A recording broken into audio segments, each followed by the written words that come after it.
Собственно, храм Аполлона. Тут.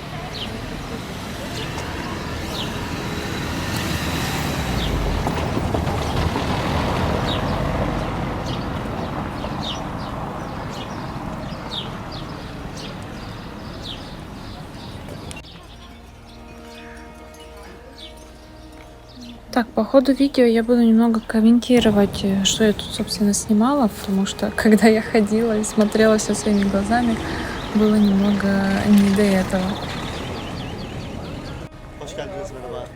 Hello. Так вот, немного расскажу про саму историю, немного мифов. Храм Аполлона расположен в городе Дидима. Вообще этот город достаточно древний, он появился в результате греческой колонизации где-то 8 век до нашей эры. Дидим в переводе означает «близнецы». И, собственно, почему близнецы? Потому что, согласно легендам и мифам Древней Греции, здесь Зевс повстречал богиню ночи и лета, и после чего родились близнецы Аполлон и Артемида. Также этот город, если верить легендам, был пристанищем Медузы Горгоны, вот то, что вы сейчас видите на видео.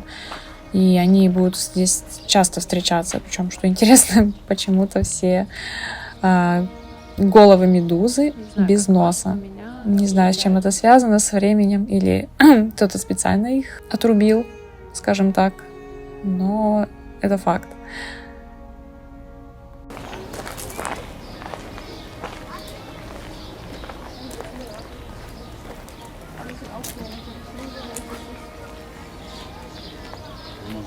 Просто посмотрите на эти размеры. Даже цельная конструкция.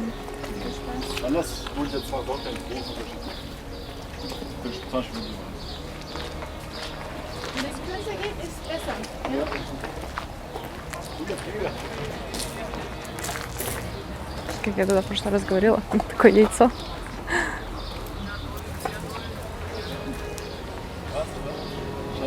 Wir gehen am Samstag mit den anderen hier. Fragen wir, ob wir gut ist.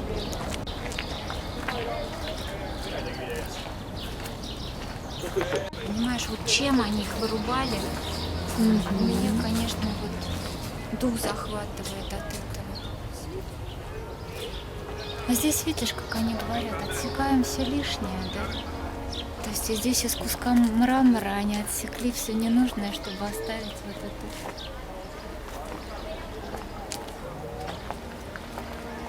Вообще храм должен был иметь 122 колонны высотой в 21 метр, и они должны были располагаться в 2 ряда.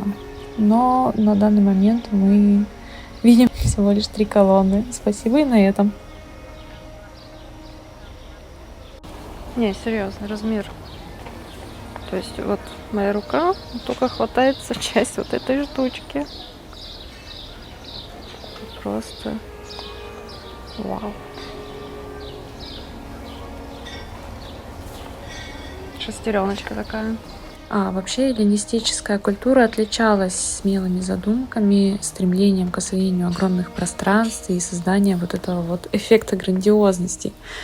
И храм Аполлона должен был как раз превысить по величественности храм Зевса в Олимпии. Потому что храм Зевса в Греции был всего 64 метра, а длина храма Аполлона составляла 108 метров и ширина 50 метров. И еще у храма Зевса было только 34 колонны, а у храма Аполлона должно было быть 122 колонны. Причем диаметр самой колонны составлял 2,3 метра. И по расчетам нынешних археологов, одну такую колонну тогдашние строители могли сделать лишь за год.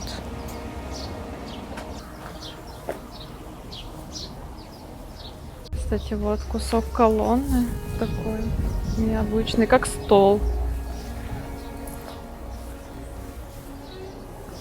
Длина обалдеть. Такой ровный-ровный. Идеально, не расколотый. У меня даже в камеру не помещается, если что.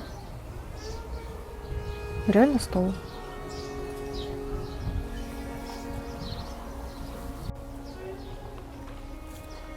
Вот еще каменные блоки с изображением медузы.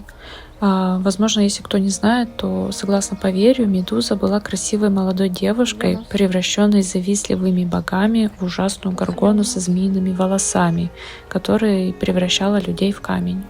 Ну, это так, для справочки.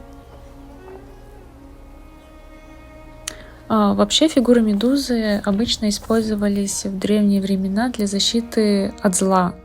Их ставили для защиты больших зданий, каких-то там частных владений, в храмах, и ставили их как раз-таки от зла, и в целом, чтобы заставить людей дважды подумать, прежде чем совершать зло.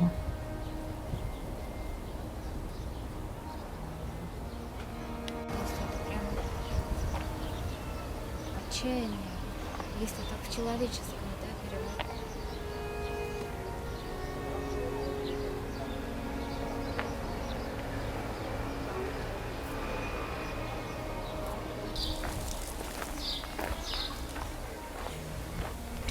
Я в шоках.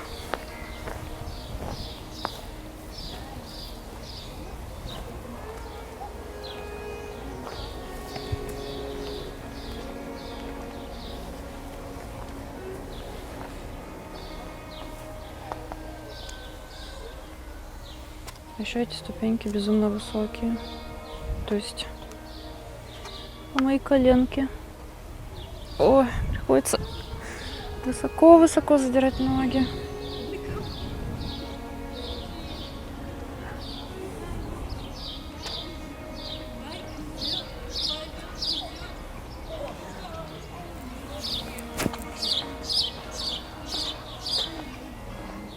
Что меня в прошлый раз впечатлило, и вот сейчас я смотрю на вот эти узоры. Смотрите, какой они правильной формы, даже учесть. Вот понятное дело, что сейчас ветром их немножко сгладило, но все равно вау. А вот эти кучеряшки. Как будто под копирку их делали. Штампом в фотошопе. Храм строился примерно 2 века, и за это время он не был построен даже наполовину. Древнегреческий географ Страбон писал о задержке строительства и объяснил ее тем, что не хватало материала для крыши. Ну и в целом тогдашние инженеры не знали, как перекрыть столь огромный храм. В итоге строительство окончательно прекратилось в 1 веке нашей эры, как раз во время прихода христианства. То есть вот эти вот все квадратики, это все должны были быть пьедесталы для колонн.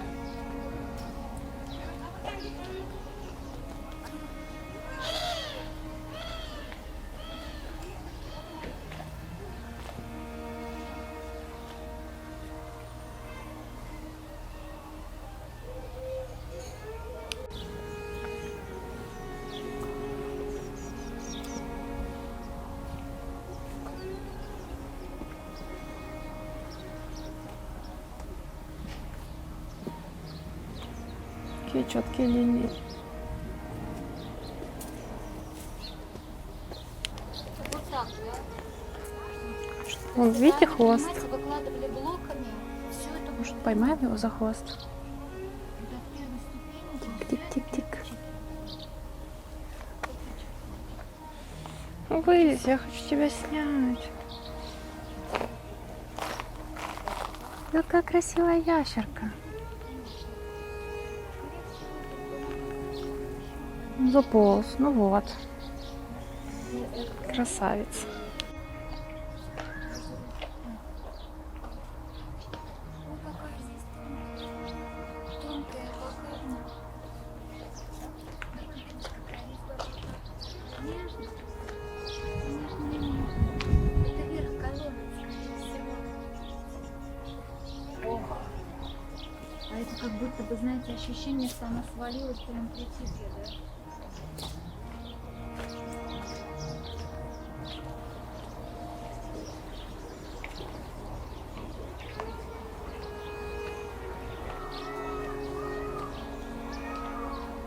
Ой, кажется, павлины кричат. Переключила на нормальную камеру, не на широкий угол. И не знаю, как... Я все пытаюсь передать масштаб, но мне кажется, у меня не совсем получается. Девочки, это все надо смотреть вживую.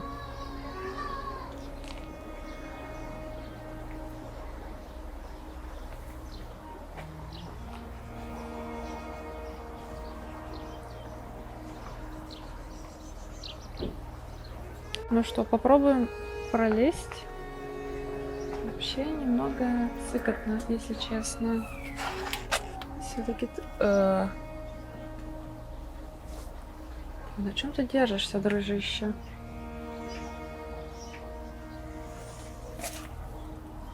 Блин. Знаете, я, наверное, все-таки трус. Ну-ка нафиг. Пойду-ка я обойду.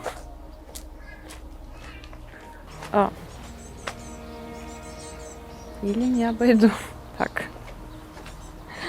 Что делать?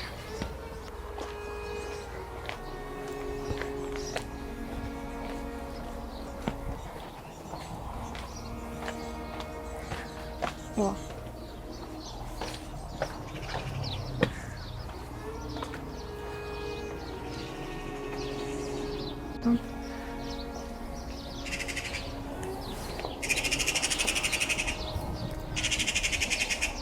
Кря-кря. Поняли? Угу. Поговори мне здесь.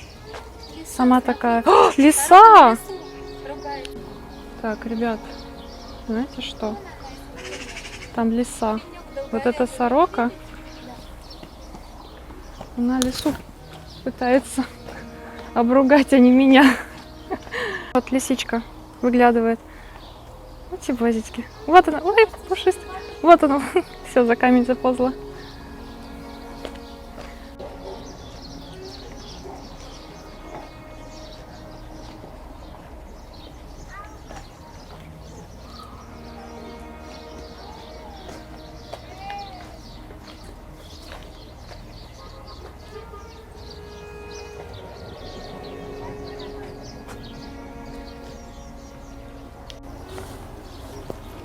Еще вот этот переход от ровного камня, да, вот к бордюру, Просто как бы такой тоже вот везде, а потом смотришь, ощутите эти стыки между плитами. Это вообще как?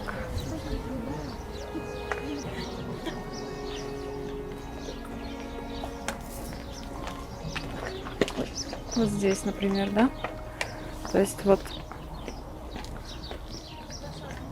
тут одинаковый рельеф. Везде все прям идеально подогнано. Ну ладно, здесь не идеально. Сочтем это все от времени. Не, ну серьезно. Ого.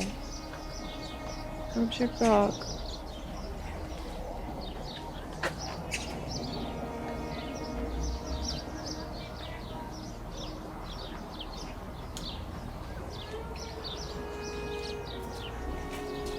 Идеально ровно сделано. У нас, блин, в доме так не могут сделать.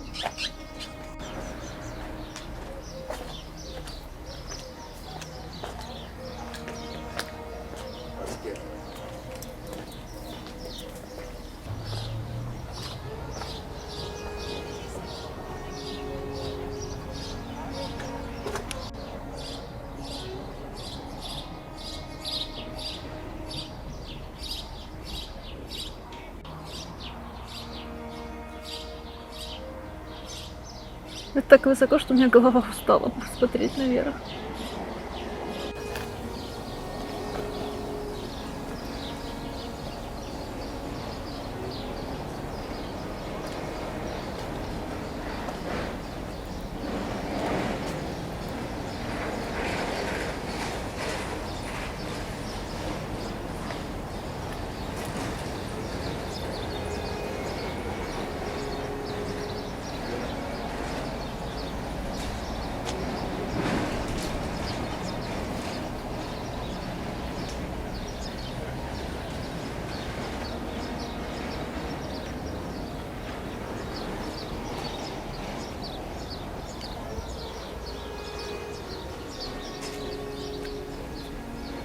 Выглядит как современно, вот как будто это уже современное.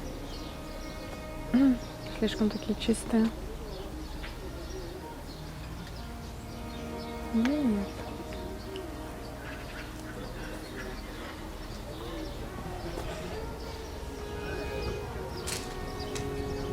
Просто вот здесь, например, они такие черные внутри. Уже как-то почистили.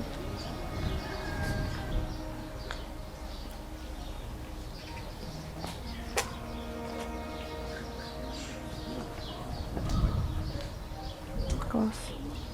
Перышки.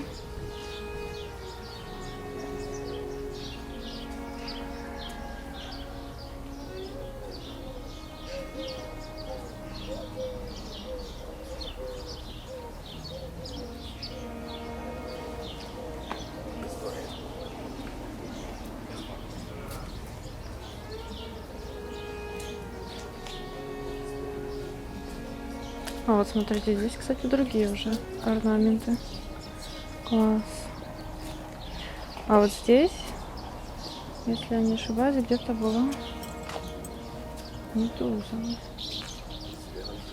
Не помню где, где-то была. А вот русалочка. Ну как русалочка? Ну русалочка.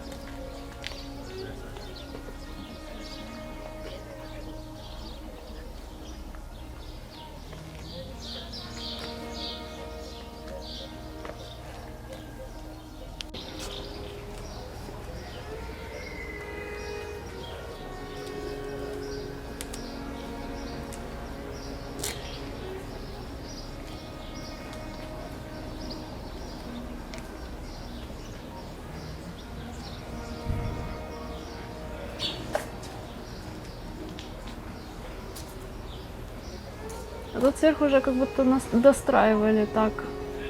Тяп-ляп. Пытались. Потому что такие ровные плиты. А сверху уже какие-то кирпичи.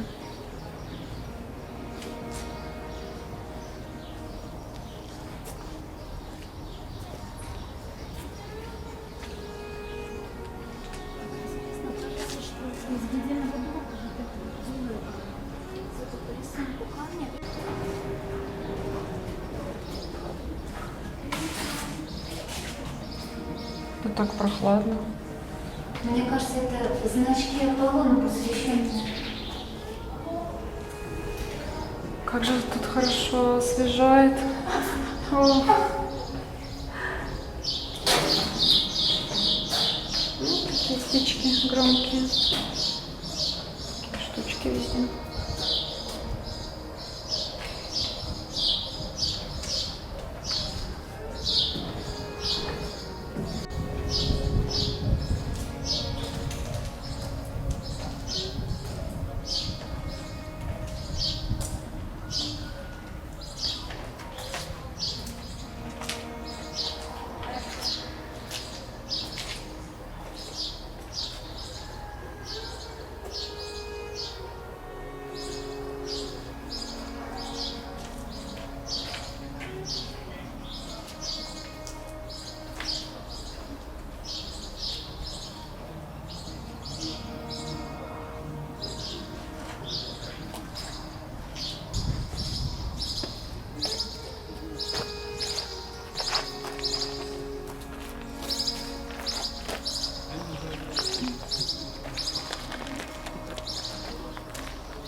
В храме существовало тайное общество оракулов, куда приходили люди, чтобы за некоторую материальную плату получить некое божественное предсказание Аполлона. Обычно жрецы говорили несколько двусмысленных слов, большая часть которых интерпретировалась по-разному. Кто бы мог подумать.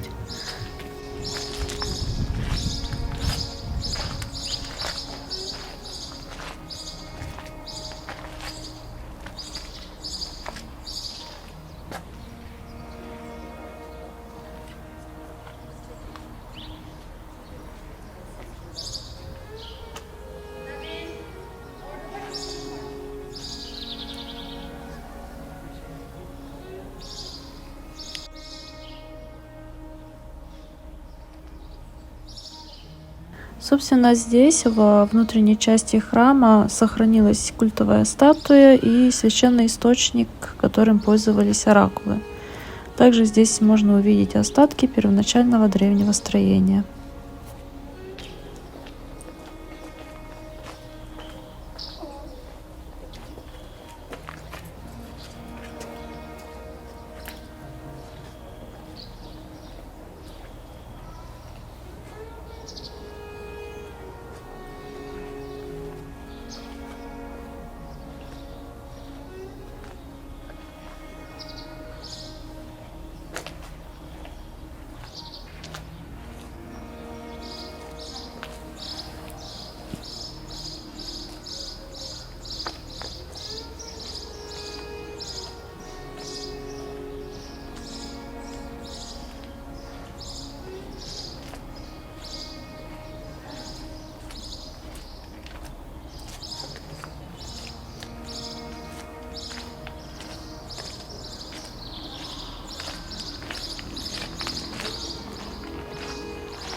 И был отдельный вход здесь парадный, получается.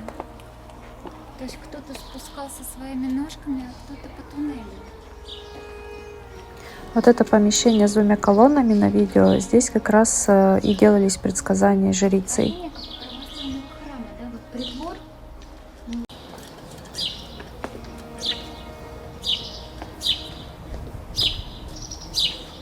Класс, тут такие панели входные.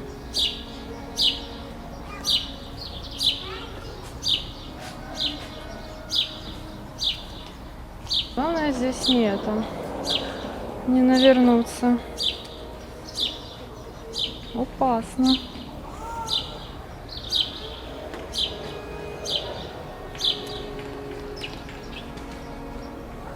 Ну как-то так. Так, секундочку. Девочки по мне ползают. Так.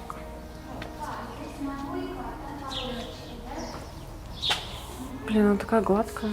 Это надо... Вау. Приятно.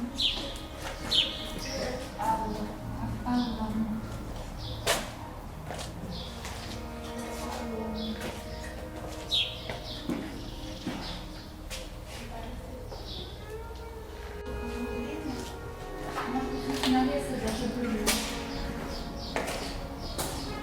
Хорошая идея, здесь же.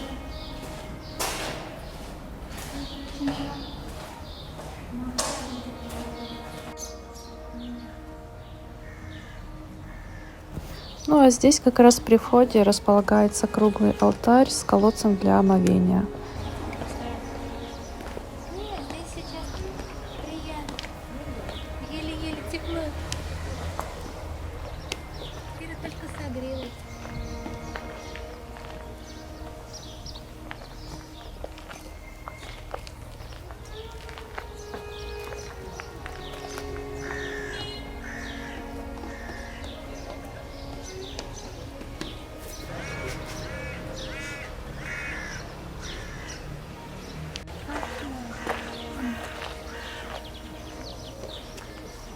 Прикольно такое пространство между ступенями получается. Тут ступень, а тут не достроили или обвалилось.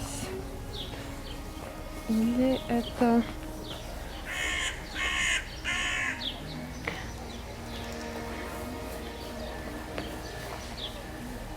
То есть это кто-то пытался, наверное, достроить. И просто из подручных материалов. Непонятно. Странно.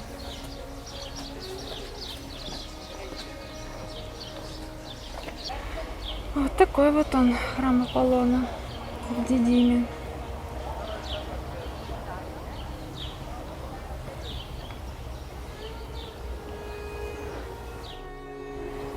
Ты такая травку щипаешь. Вкусно тебе?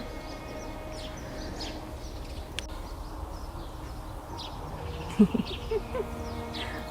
хожу, смотрю мультики, и вдруг один куда-то у меня в боковом зрении ползает. Ставьте лайк за черепашку. И за лисичку, и за сороку, и за хвост ящерицы.